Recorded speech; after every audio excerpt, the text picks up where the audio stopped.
Hello everyone, আমি Biswajit and welcome to CodeScheme। আশা করি সবাই ভালো আছেন। তো আজ আমি আলোচনা করব HTML ক্লাস নিয়ে। HTML ক্লাসকে কিভাবে ডিফাইন করে, HTML ক্লাস কেন প্রয়োজন ইত্যাদি বিষয়গুলো আমরা আজ এই ভিডিওর মাধ্যমে জানতে পারবো। তো শেষ পর্যন্ত আমাদের সাথেই থাকুন। So let's get started. প্রথমত HTML এলিমেন্টে ক্লাস লেখার জন্য আমাদেরকে HTML ক্লাস অ্যাট্রিবিউটকে ব্যবহার করতে হবে। যেমন ধরেন আমি একটা কি নিলাম, একটা ডিভ নিলাম। এখানে আমি কিছু HTML কোড লিখে রেখেছি, যেটা কি আপনারা সবাই জানেন যেগুলো কি। এগুলো নিয়ে আমি বিস্তারিত বলছি না বা আগেও বলিনি, কেননা এগুলো সম্পর্কে আপনি জানেন। এবং এটাকে আমি লাইভ সার্ভারে এখানে রেখে দিয়েছি, ঠিক আছে। তো এখন যদি ধরেন যে আমি একটা ডিভ নিলাম এখানে, যেমন ডিভ, এবং তার মধ্যে লিখলাম যে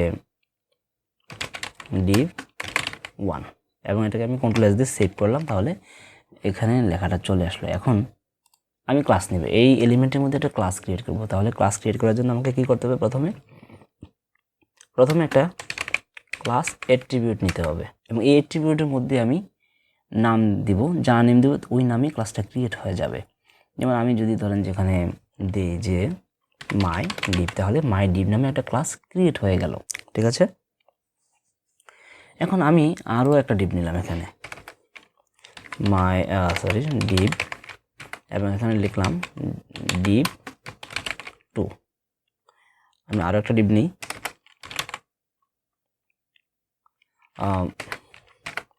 আর এখানে লিখলাম ডিভ 3, ঠিক আছে। আমি সেভ করার পরে এখানে এগুলো দেখা যাচ্ছে, এই কন্টেন্টগুলো, ঠিক আছে।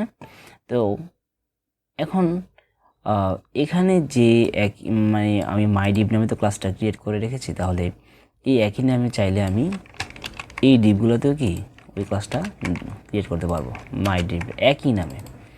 তাহলে কোনো সমস্যা হবে না এক্ষেত্রে।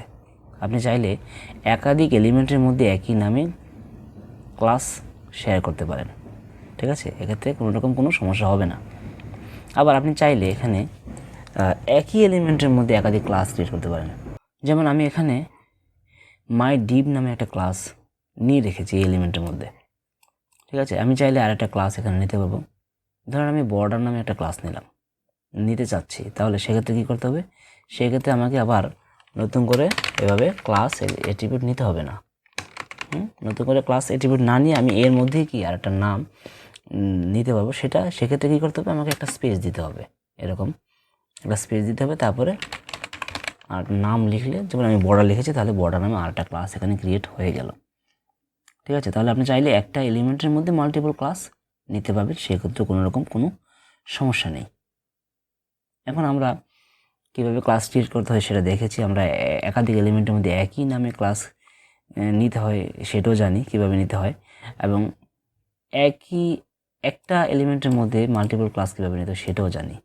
এতে প্রশ্ন হচ্ছে যে আমরা এই ক্লাস নিব কেন, ক্লাসের প্রয়োজনীয়তাটা কী?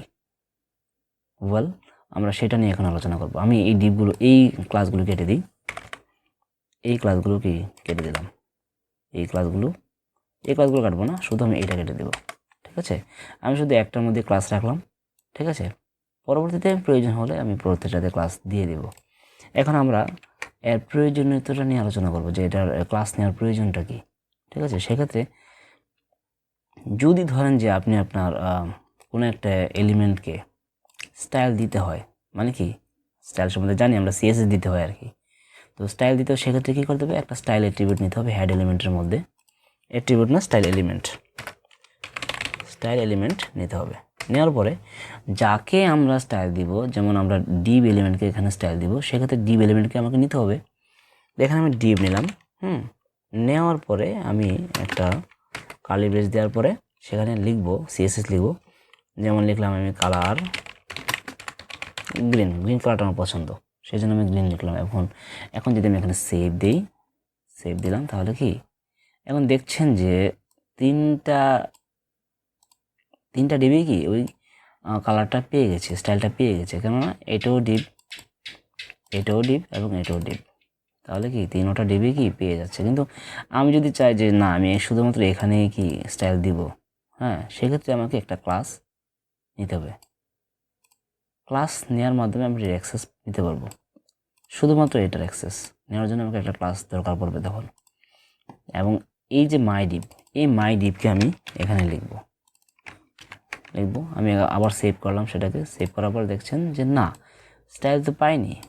স্টাইল পাওয়ার ক্ষেত্রে কী করতে হবে, আমাকে এই ক্লাসের মাধ্যমে পাওয়াতে হবে। তো আমি যে লিখেছি মাই ডিভ তো লিখেছি, কিন্তু প্রবলেম হচ্ছে যে ক্লাসকে সিলেক্ট করতে হলে, হ্যাঁ ক্লাসকে নিতে হলে সেক্ষেত্রে কী করতে হবে, একটা ডট দিতে হবে। এখানে ডট দিলাম আমি এবং এখানে সেভ দিলাম। তাহলে দেখছেন যে প্রথম ডিভে স্টাইল পেয়ে গেছে। এখন যদি চান যে আপনি এই ডিভে এই একই স্টাইল দিবেন, হ্যাঁ তাহলে সেক্ষেত্রে এই ক্লাসটাকে যদি আমি এখানে দিয়ে দিই, এটাতে বা এটাতে, যদি দুইটাতে চান তাহলে দুইটাতে দিয়ে দেবেন। আমি যদি এটাতে দিই তাহলে এখন যদি আমি সেভ করি তাহলে দেখবেন যে এটাতেও কি স্টাইলটা পেয়ে গেছে। আমি যদি এখানে দিয়ে দিই তাহলে সে একই স্টাইল এখানে পেয়ে যাবে। আমি যদি সেভ করি আবার তাহলে দেখছেন যে পেয়ে গেছে। ঠিক আছে, এখন আমরা 3টি ডিবে কি স্টাইলটা দিয়েছি, স্টাইলটা পেয়ে গেছে, কিন্তু আমি চাচ্ছি যে প্রথম ডিবে বা দ্বিতীয় ডিবে আমি কি একটা এক্সট্রা আরেকটা স্টাইল প্রয়োগ করতে যাচ্ছি। তো সেক্ষেত্রে আমাকে কী করতে হবে, আমাকে আরও একটা ডিবের প্রয়োজন হবে, আরেকটা ক্লাসের প্রয়োজন হবে। যেমন যদি ধরেন যে আমি একটা ক্লাস নিলাম, আমি যদি এটাতে বর্ডার দিয়ে দিই তাহলে তো 3টাতে পেয়ে যাবে। বর্ডার 2 পিক্সেল সলিড রেড দিলাম, আমি কন্ট্রোল দিয়ে সেভ করলাম, তাহলে 3টাতে পেয়ে যাচ্ছে। কিন্তু আমি চাচ্ছি কি শুধুমাত্র একটাতে। সেক্ষেত্রে আমাকে কী করতে হবে, আমাকে তখন আর একটা ক্লাসের প্রয়োজন হবে। সেক্ষেত্রে আমি এখানে একটা আলাদাভাবে ক্লাস নেব, যেমন কি BORDER বর্ডার, যে ক্লাসটা আমরা প্রথমটাতে নিয়েছিলাম, এখানে নিয়েছিলাম। এখন আমরা ওই বর্ডারকে স্টাইল দেবো। কী করতে হবে, তখন একটা ডট দিতে হবে, বর্ডার লিখতে হবে, দেন এখানে CSS লিখতে হবে। আমি এটাকে নিয়ে আসি, আমি এখানে লিখে দিলাম, ঠিক আছে। আর এটাকে কেটে দিলাম, সেভ করে দিয়েছি এই জন্য এখানে একটাতে পেয়ে গেছে। এখন আরেকটা বিষয় আপনাদের জানা দরকার, যে এখানে তো আমরা মাই ডিভ লিখেছি, হ্যাঁ তো আমি যদি এখানে এভাবে লিখি মাই ডিভ তাহলে কি পাবে? যেমন আমি যদি এখন সেভ করি, পাইনি, কারণ কি, কিন্তু আমি মাই ডিভ তো লিখেছি, এখানেও মাই ডিভ লিখেছি, এখানেও মাই ডিভ লিখেছি, কিন্তু পার্থক্য একটা আছে এখানে। যেমন এখানে ক্যাপিটাল লেটার বাট এখানে স্মল লেটার, এখানে আপার কেস এই ডি বাট এখানে ডি হচ্ছে লোয়ার কেস। তার মানে হচ্ছে যে ক্লাস হচ্ছে কেস সেন্সিটিভ। এখানে যেভাবে লিখবেন ঠিক সেখানে একইভাবে লিখতে হবে। মাই ডিভ এখানে যেভাবে লেখা এখানে ঠিক একইভাবে লিখতে হবে। এই যে মানে হচ্ছে কেস সেন্সিটিভ, আপনাকে কেস ঠিক রাখতে হবে। ওকে, তো এই ছিল আজকের টিউটোরিয়াল ক্লাস নিয়ে আলোচনা। এই টিউটোরিয়ালে শিখেছি যে ক্লাস কীভাবে ক্রিয়েট করতে হয়, একাধিক এলিমেন্টে একই ধরনের ক্লাস নিতে হয় কীভাবে, বা একই এলিমেন্টে মাল্টিপল ক্লাস কীভাবে নিতে হয়, এই বিষয়গুলো আজকে আমরা এই টিউটোরিয়াল দেখেছি। আর হ্যাঁ, আরেকটা বিষয় দেখেছি, সেটা হচ্ছে কি ক্লাস হচ্ছে কেস সেন্সিটিভ। এই বিষয়গুলো আমরা আজকে দেখেছি। ঠিক আছে, আশা করি আপনাদের ভিডিও ভালো লেগেছে। আর যদি ভালো লেগে থাকে তাহলে লাইক, কমেন্ট, শেয়ার করতে ভুলবেন না। চ্যানেলটাকে সাবস্ক্রাইব করে আমাদের পাশে থাকবেন। Thanks for watching this video.